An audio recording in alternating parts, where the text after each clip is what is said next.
Today I wanted to touch on something that we might not associate with poor digestion very much, and that is surgery scars. I shared in other videos that when I was 12, I had a liver tumor removed that left me with a huge scar across under my rib cage and staples. And throughout my studies and trying to figure out my own health issues, I've learned about how scar tissue impedes the flow of our lymphatic system, which then is going to impact your digestive system. There are so many common surgeries that women, but men too, are having. So, C-sections are very common, hysterectomies, gallbladder removal, hernia repair, the appendix removal.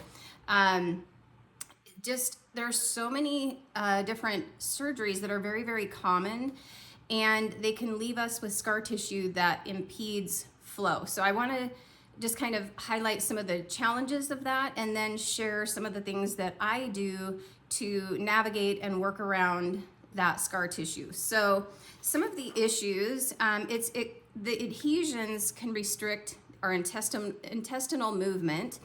It can slow motility and contribute to SIBO, because when everything gets backed up, it's a breeding ground for bacteria to grow. It impacts the vagus nerve. So there's a whole lot of stuff besides our organs that are in our abdominal region. We have the majority of our lymphatic system is there. Our vagus nerve is there, and the vagus nerve is very connected to our digestive system. And so it's kind of this domino effect and it can alter the blood flow to our digestive organs. So some common symptoms you might see: bloating, constipation, lower belly heaviness, IBS symptoms, swelling in your lower limbs, sluggish detox. Some of the things that I do to support this is castor oil packs. I love castor oil packs. I've talked about that in other videos. And lymphatic drainage. Dr. Perry Nicholson talks about the big six doing the drainage. He's got a great, I think it's like a 3-minute video over at Stop Chasing Pain. I highly recommend that video. And I have a vibration plate. I use my vibration plate. I manually work on my lymphatic system. I use a sauna, especially in the winter months, not so much in the summer. I absolutely love my sauna. Red light therapy. I'm a huge fan of red light therapy, and sometimes I will just put it right on my stomach, and you can feel your body just kind of relax, and the stomach starts gurgling, and just very, very helpful. Gua sha. I love to use massage oil and gua sha and just kind of, and I do a lot of abdominal massage too. I have different handheld massagers, and I will just really work around my liver, around my belly button, kind of work up, up the ascending colon, across the transverse colon, and down the descending colon. Just kind of work with the natural flow of your body, and deep breathing. Practicing deep breathing where your belly is kind of extending out, and you're really moving your diaphragm.